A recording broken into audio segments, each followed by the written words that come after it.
Imagine a world that seems both familiar and yet so distant, a world where the first glimmers of human existence emerged.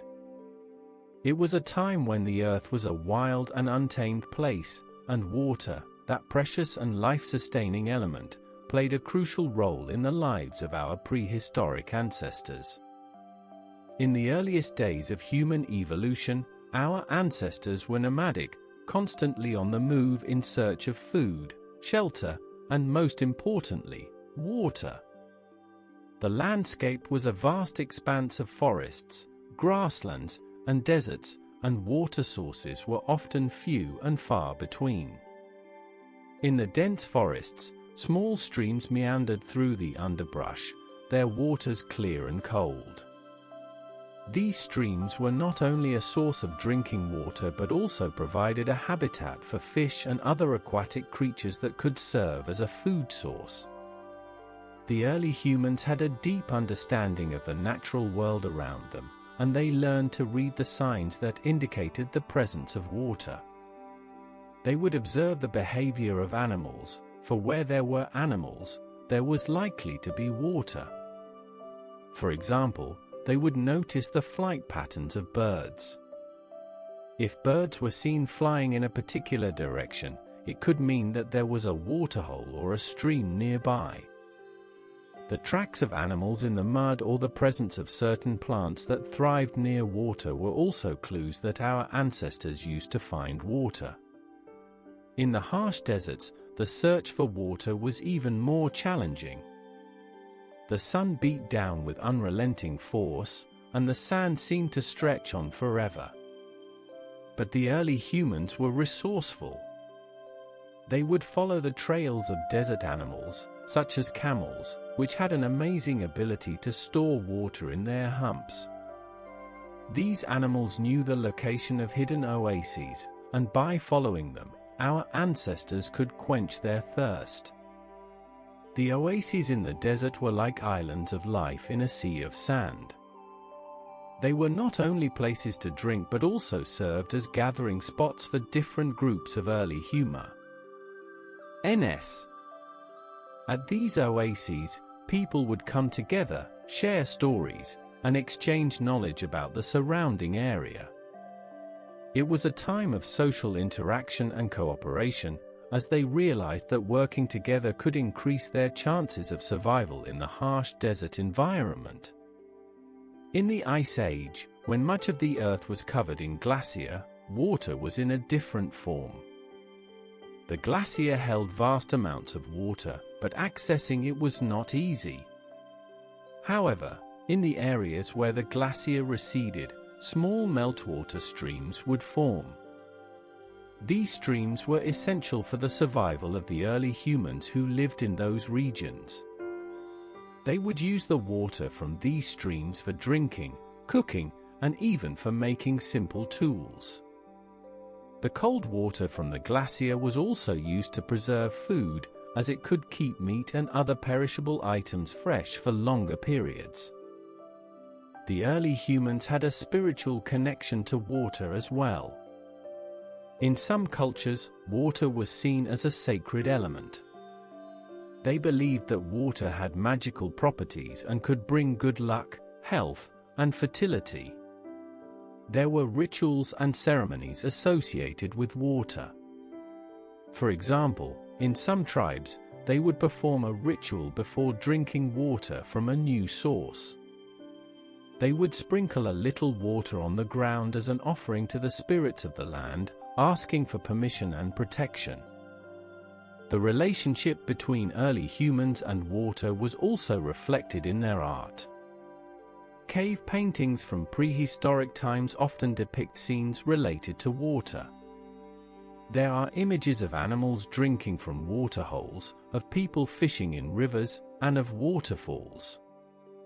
These paintings not only show the importance of water in their daily lives but also give us a glimpse into their beliefs and values. As the early humans evolved, they began to develop simple ways to store water. In some regions, they would dig small pits in the ground and line them with leaves or animal skins to collect rainwater. This was a crucial step in ensuring a more reliable water supply, especially during dry periods. They also learned to make containers from materials such as clay or animal horns to carry water with them on their journeys. In addition to using water for drinking and cooking, early humans also used it for hygiene. They would wash their bodies in rivers or streams, not only to clean themselves but also to cool off in the hot sun. This basic form of hygiene was important for their health, as it helped to prevent diseases. The prehistoric connection to water was not just about survival but also about the development of human culture and society. The shared experiences around water sources, such as the oases in the desert or the gathering places near rivers, led to the formation of social bonds and the development of communication skills. People would share stories about their adventures in finding water, about the new places they discovered, and about the lessons they learned from the natural world. The early humans' relationship with water also influenced their migration patterns. They would move from one water source to another, following the changing seasons and the availability of water. In some cases, they would establish semi-permanent settlements near reliable water sources, which eventually led to the development of more complex societies. As we look back on the prehistoric connection to water, we can see that it was the foundation upon which human civilization would later be built. The knowledge and skills that our ancestors developed in finding, using, and managing water were passed down through generations, and they continue to shape our relationship with water today. In conclusion, the prehistoric era was a time when water was the lifeblood of early humans. It was a time of exploration, survival, and the development of a deep connection to the natural world. The story of water in prehistoric times is a fascinating one, filled with the ingenuity, resourcefulness, and the spiritual beliefs of our ancestors.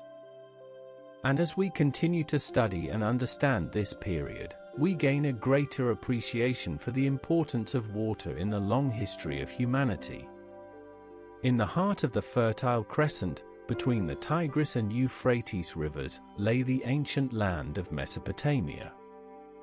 This region, often referred to as the cradle of civilization, was a place where water was not just a necessity but the very lifeblood of an emerging and thriving society. The Sumerians, one of the earliest civilizations in Mesopotamia, had a profound understanding of the power and importance of water. They recognized that the annual floods of the Tigris and Euphrates rivers were both a blessing and a challenge. The floods brought with them rich silt that fertilized the land, making it ideal for agriculture. However, they also had the potential to cause great destruction if not properly managed.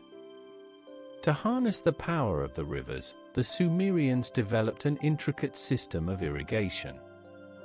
They dug canals that crisscrossed the landscape, diverting water from the rivers to their fields. These canals were carefully designed and maintained, ensuring a steady supply of water for their crops. The construction of these canals was a remarkable feat of engineering for its time.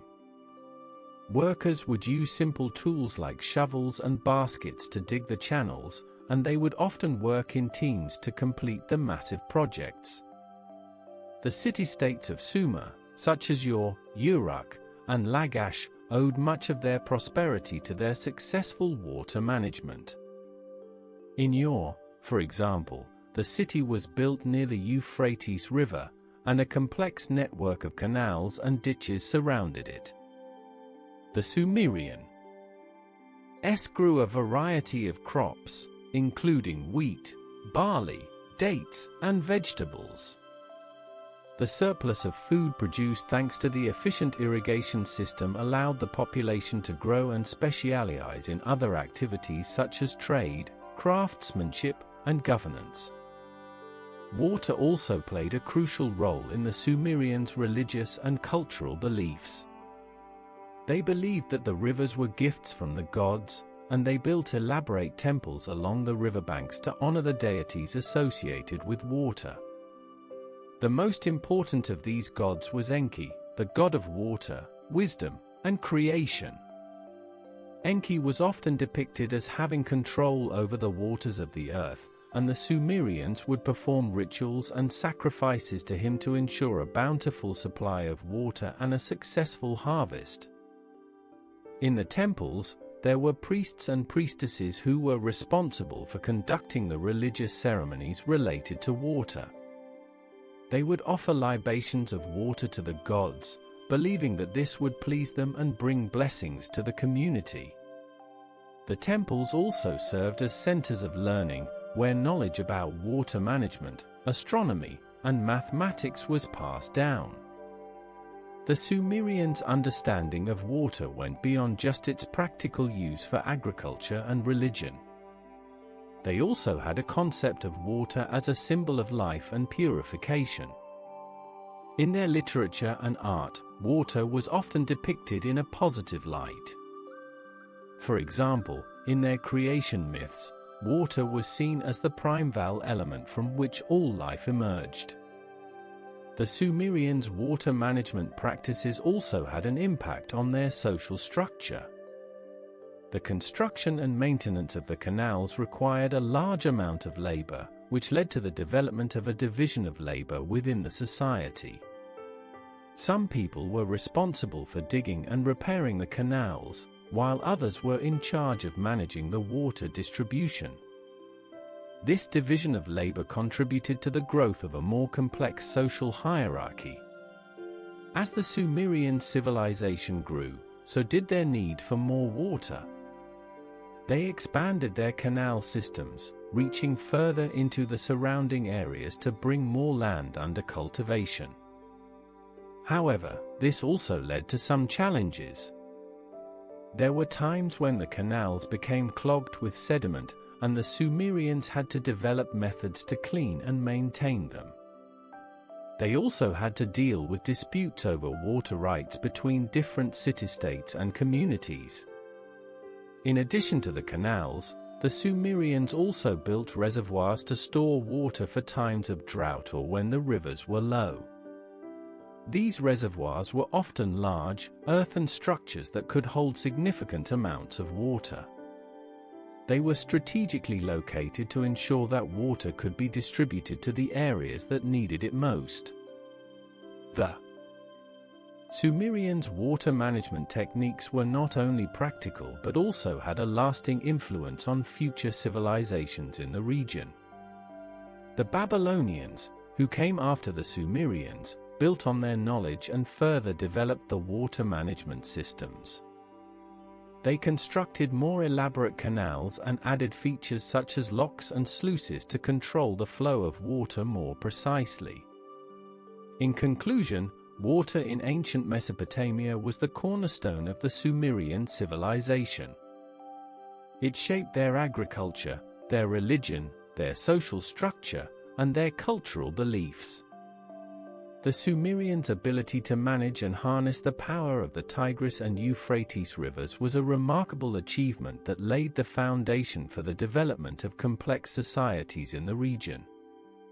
Their understanding of water as a life-giving force, both in a practical and spiritual sense, was deeply ingrained in every aspect of their lives.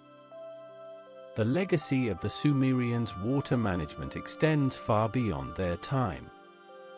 Their methods of irrigation and water storage became models for other civilizations to follow. The concept of a centralized system for water distribution, which they developed, was a precursor to the more sophisticated water governance systems that would emerge in later centuries. Even in the way they resolved disputes over water rights, the Sumerians set a precedent. They developed a system of laws and regulations related to water usage. These laws were designed to ensure fairness in the distribution of water among different users, whether they were farmers, city dwellers, or religious institutions. This legal framework not only helped maintain social harmony but also safeguarded the long-term availability of water resources. The Sumerians' relationship with water was also reflected in their art and literature.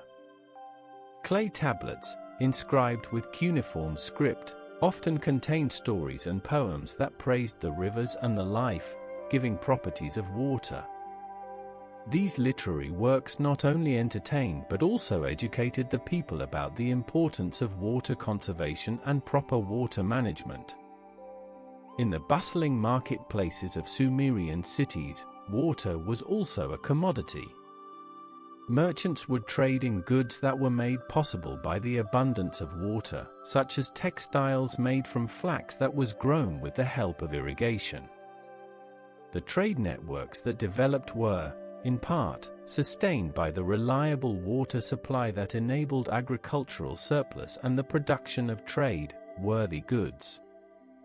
As we look back at the Sumerians and their connection with water in ancient Mesopotamia, we can see a civilization that was in tune with the natural world. They recognized the power of water, both its destructive potential during floods and its nurturing qualities when properly managed. Their efforts to control, utilize, and respect water were a testament to their wisdom and ingenuity. Today, as we face our own water-related challenges, we can draw inspiration from the Sumerians. Their long-ago experience in balancing the needs of a growing population with the finite resources of water serves as a valuable lesson. The story of water in ancient Mesopotamia is a reminder of the deep-seated connection between humans and water, a connection that has endured throughout history. Now, as you rest and let these thoughts of ancient Mesopotamia's water-centered civilization wash over you, imagine the gentle flow of the Tigris and Euphrates rivers, carrying with them the wisdom of the past. Breathe in deeply, and let the tranquility of this historical journey guide you towards a peaceful state of mind. Under the ancient Egyptian sky, the Nile River unfurled like a ribbon of life through the arid desert landscape. For the people of ancient Egypt, the Nile was not merely a river, it was the very essence of their existence, shaping every aspect of their civilization, from agriculture to religion, and from daily life to the afterlife. The most prominent feature of the Nile was its annual flood. Every year, around midsummer, the river would begin to rise, inundating the surrounding plains. This flood was not a catastrophe but a blessing. As the waters receded, they left behind a thick layer of fertile silt, which was the perfect soil for growing crops. The Egyptians, with their astute understanding of this natural cycle, developed an agricultural system that was intricately linked to the Nile's flood. They would start by preparing their fields before the flood. The land was plowed, and simple irrigation channels were dug to direct the floodwaters. When the flood came, the fields were flooded, and the seeds were sown directly into the wet soil. As the water receded, the seeds began to germinate, and with the help of the sun and the nutrients in the silt, the crops grew. The main crops they cultivated included wheat, barley, flax, and various vegetables. Wheat was particularly important as it was used to make bread, a staple food in the Egyptian diet. The surplus of food produced from these fertile fields allowed the population to grow and supported the development of a complex society. The Nile also played a crucial role in the Egyptians' religious beliefs. They believed that the river was a gift from the gods, and the annual flood was a sign of the gods' favor. The god Hapi was the personification of the Nile flood. He was often depicted as a plump, bearded figure, symbolizing the abundance that the flood brought. Egyptians would offer sacrifices and perform elaborate rituals to appease Hapi and ensure a good flood each year. The pharaohs, as the rulers of Egypt, were seen as intermediaries between the people and the gods. They had a special responsibility to manage the Nile and ensure the well-being of the people. The construction of large-scale irrigation projects, such as canals and basins, was often overseen by the pharaohs. These projects were designed to store water during the flood season for use during the dry months. The most famous of these was the Femme Depression, a large basin that was connected to the Nile by a canal. It was used to store and distribute water, and it also served as an important agricultural area. In addition to agriculture and religion, the Nile was the lifeblood of ancient Egypt's transportation and trade. The river provided a natural highway that connected different parts of the country. Egyptians used boats made of papyrus or wood to travel along the Nile. These boats were used for both transporting people and goods. They would carry agricultural products, such as grains and textiles, as well as precious items like gold, jewels, and ivory. The trade network along the Nile extended beyond Egypt's borders, reaching as far as Nubia in the south and the Mediterranean in the north.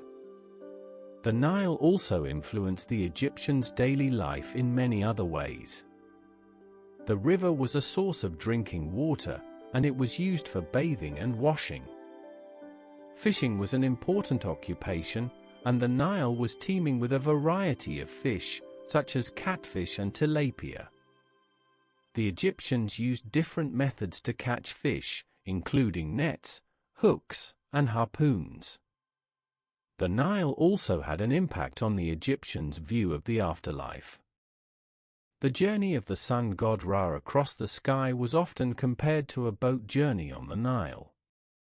Just as the Nile brought life to the land, the Egyptians believed that the afterlife was a place of eternal existence, and the journey to the afterlife was like a voyage on the river.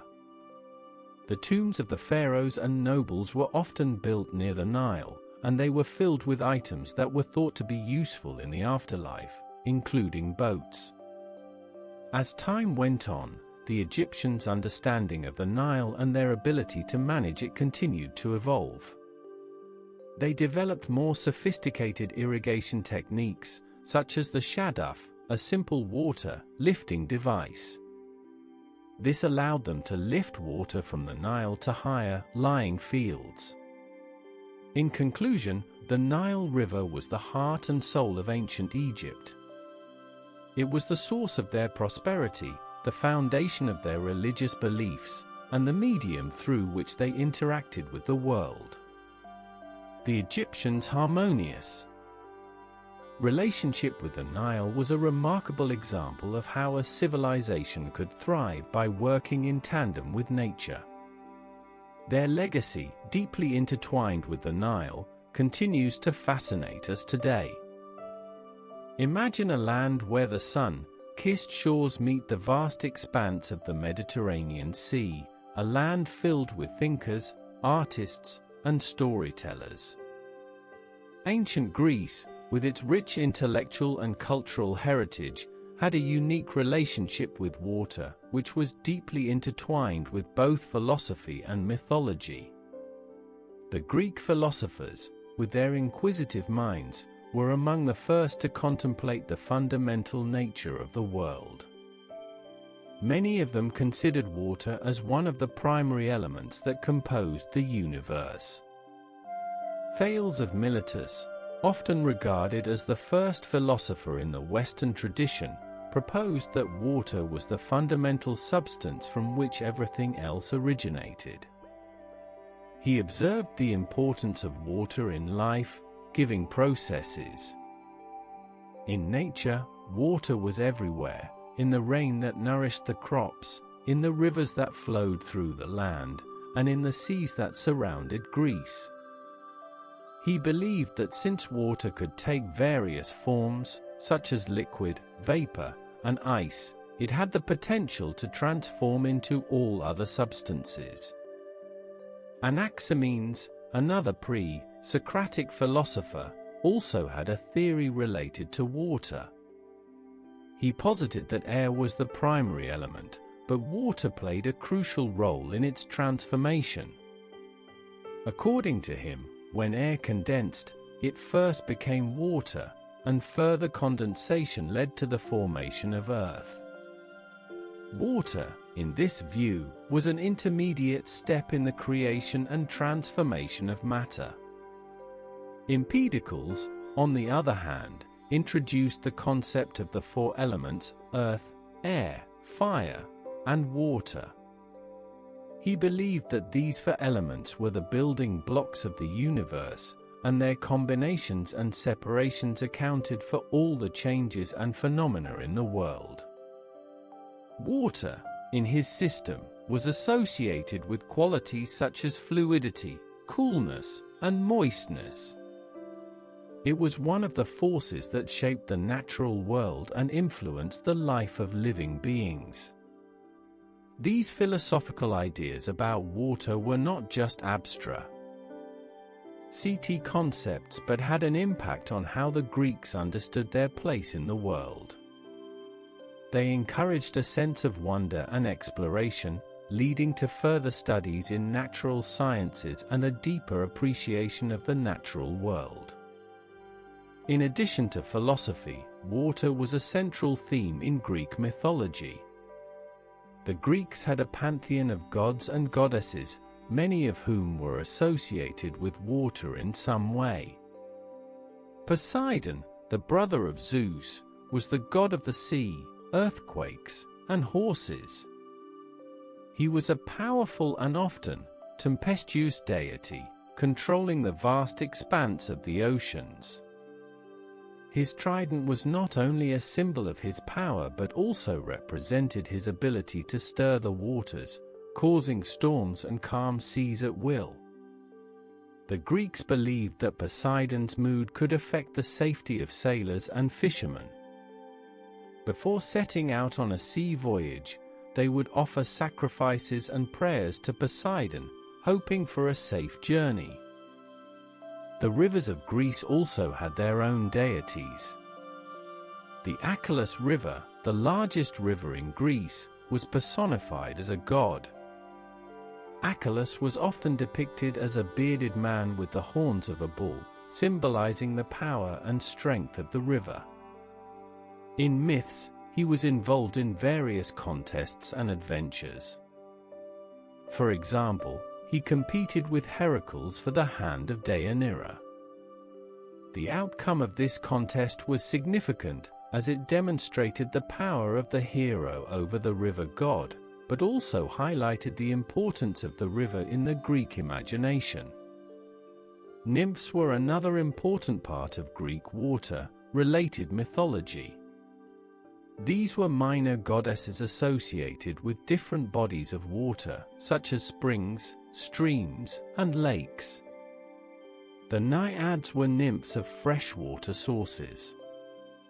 They were often depicted as beautiful and playful, living in harmony with nature. The Greeks believed that the naiads were guardians of the water, and they would sometimes leave offerings at the springs or by the streams to show respect for these nymphs. The mythology of water in Greece also had an impact on art and literature. Greek poets, such as Homer and Hesiod, often referred to water-related myths in their works. Homer's Odyssey is filled with adventures on the sea, where the hero Odysseus has to face the wrath of Poseidon. These stories not only entertained the audience but also conveyed important moral and cultural values. In art, water was a common theme. Vases were often painted with scenes from water-related myths, such as the battles of Poseidon or the beauty of the nymphs. The Greek perception of water, influenced by both philosophy and mythology, also had practical implications. Their understanding of the importance of water for life led to the development of water management systems in their cities. In Athens, for example, there were public fountains where people could gather to collect water. These fountains were not only functional but also works of art, often decorated with sculpture.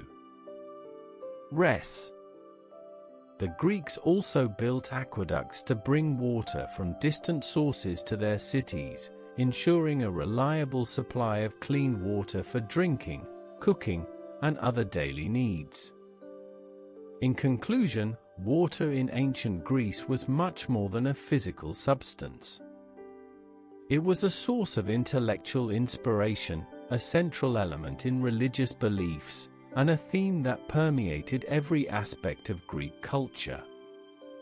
The philosophical musings about water and the rich mythology associated with it continue to captivate us today, offering a glimpse into the deep-seated connection between the ancient Greeks and the natural world.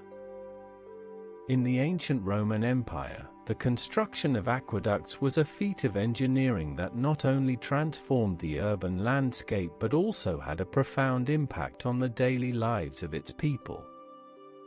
These massive structures were a testament to Roman ingenuity, organization, and the importance they placed on a reliable water supply.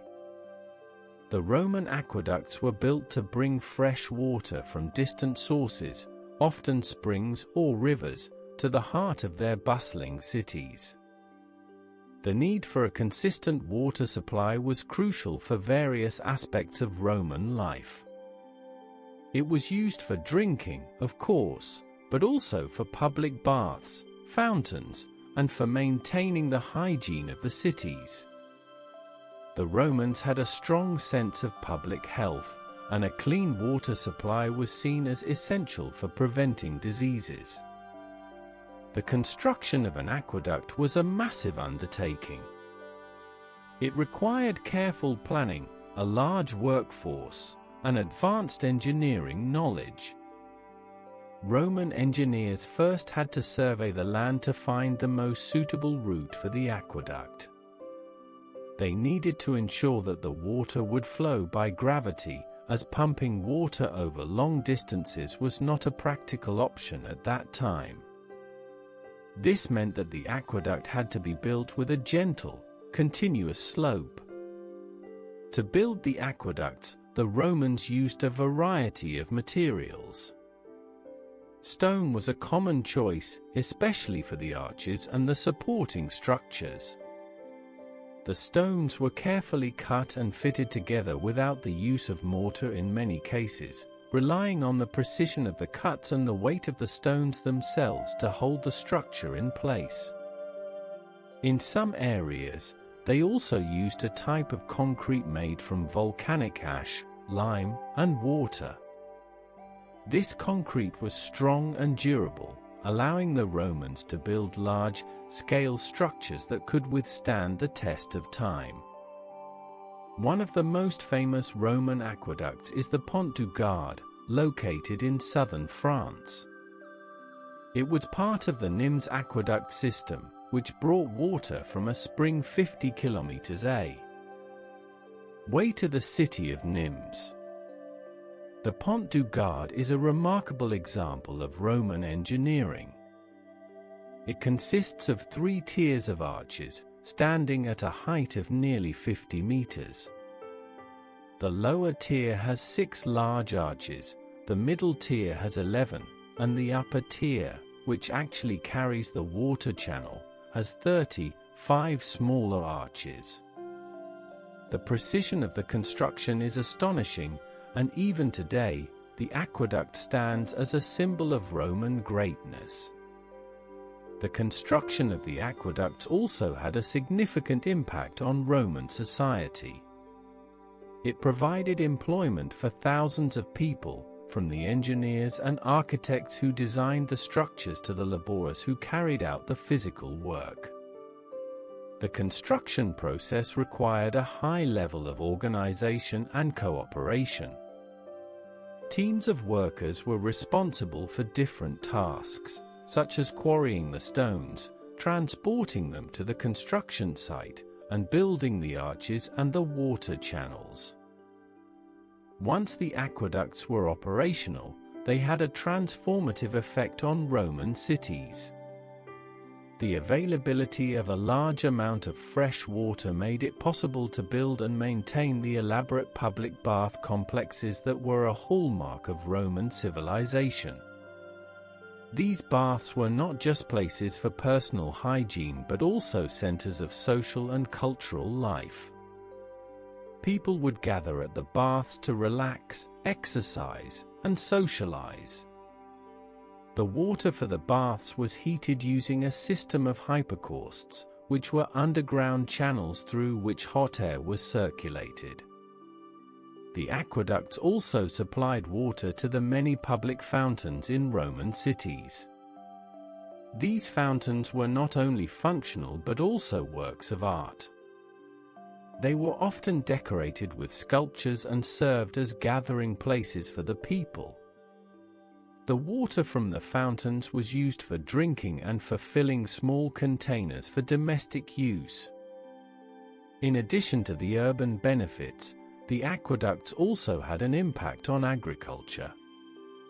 In some areas, the water from the aqueducts was diverted to irrigate the fields, increasing agricultural productivity. This helped to feed the growing population of the Roman Empire. The Romans also had a system of water management to ensure the fair distribution of water. There were laws and regulations in place to control who could use the water and how much they could use. The maintenance of the aqueducts was also carefully organized. Teams of workers were responsible for inspecting the aqueducts regularly, repairing any damage, and clearing any blockages. As the Roman Empire expanded, so did its aqueduct network. Aqueducts were built in many parts of the empire, from Britain in the north to North Africa in the south. Each aqueduct was adapted to the local geography and needs, but they all shared the common goal of providing a reliable water supply. In conclusion, the Roman aqueducts were a remarkable achievement of ancient engineering.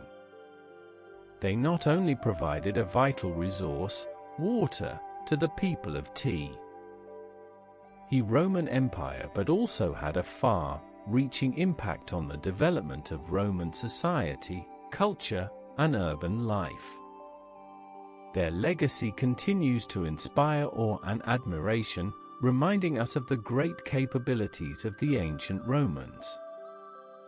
In the heart of medieval Europe, small villages dotted the landscape like pearls on a tapestry. Water was an essential and omnipresent part of the villagers' lives, shaping their daily routines, social structures, and cultural beliefs. The most common source of water in these villages was the well. Digging a well was a community effort.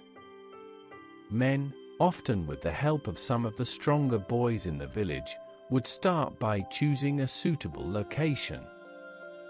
This was usually based on signs such as the presence of certain plants that indicated water was close to the surface, or by observing the flow of small streams nearby. Once the location was decided, the arduous task of digging began. They would use simple tools like shovels and pickaxes to break through the soil and rock. As they dug deeper, they had to shore up the sides of the well to prevent it from collapsing. This was often done using wooden planks or stones. The well was not just a source of water but also a social hub. Every morning, women would gather around the well, carrying their buckets.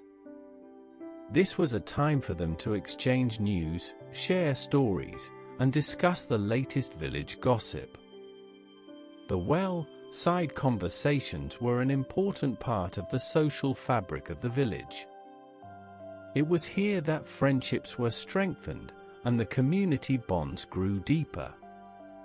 The children, too, were often around, either helping their mothers or playing nearby. They would listen to the adult stories and learn about the history and traditions of the village. Water wheels were another crucial aspect of water usage in medieval European villages. These were usually built near rivers or streams with a sufficient flow of water. The water wheels were large wooden structures with paddles. As the water flowed, it would turn the wheel, which was connected to various mechanical devices. One of the most common uses of the water wheel was for grinding grain. A millstone was attached to the axle of the water wheel, and as the wheel turned, the millstone would grind the grain into flour. This was a much more efficient way of grinding grain compared to manual methods, and it allowed the villagers to produce enough flour to meet the needs of the community. The construction and maintenance of water wheels were also a community affair. The villagers would work together to build the wheel, using local materials. Skilled carpenters in the village would be responsible for shaping the wooden parts, while others would help with the assembly. Regular maintenance was required to keep the water wheel in good working condition. The paddles needed to be checked for damage, and the axle had to be lubricated regularly. Any repairs were carried out promptly to ensure that the grain grinding process was not disrupted. Water also had a significant impact on the agricultural practices of the village. Irrigation was essential for growing crops, especially during dry seasons. Small channels were dug to divert water from the rivers or streams to the fields. These channels were carefully maintained to ensure an even distribution of water. The villagers would take turns managing the water flow, making sure that each farmer got his fair share of water for his crops. This system of water sharing was based on a set of unwritten rules and traditions that had been passed down through generations. In addition to its practical uses, water had a strong cultural and superstitious significance in medieval European villages. There were many beliefs associated with water. For example, it was thought that water from certain wells had healing properties. People would travel long distances to collect water from these holy wells to treat various ailments. Some wells were also believed to be the homes of spirits or fairies. Villagers would leave offerings at these wells, such as flowers or small trinkets, to ensure good luck and protection. Water was also an important part of religious ceremonies in the village. In the local churches, water was used for baptisms. The act of baptism was seen as a cleansing and a way of welcoming a new member into the Christian community. The water used for baptisms was often considered to be blessed, and the ceremony was accompanied by prayers and religious rituals. As the seasons changed, the relationship between the villagers and water also evolved. In the spring, when the rivers and streams swelled with melting snow, there was an abundance of water. This was a time for planting crops and filling the village's water storage containers. In the summer, as the heat increased, the need for water for irrigation became more pressing. The villagers would carefully monitor the water levels in the wells and the channels to ensure that there was enough water for both the crops and the daily needs of the community. In the autumn, after the harvest, the water wheels were used to process the grains, and the well-side gatherings continued as the villagers prepared for the coming winter. In the winter, when the water sometimes froze, the villagers had to be careful not to let the wells or the water wheels freeze over. They would cover the wells with straw or wooden lids to insulate them. In conclusion, water in medieval European villages was much more than a simple necessity. It was the lifeblood of the community, influencing everything from daily chores to religious beliefs. The shared experiences related to water, such as well digging, water wheel maintenance, and water sharing, helped to strengthen the bonds within the village. The traditions and superstitions associated with water added a rich cultural dimension to the villagers' lives. Even today, the remnants of these water-related practices and beliefs offer a fascinating glimpse into the past of medieval European villages. Now, as you rest, let the gentle rhythm of this story about medieval village water lull you into a deep slumber. Breathe in the calmness, and let your mind wander through the peaceful images of those ancient wells and flowing water. Drift gently into sleep, surrounded by the tranquility of the past.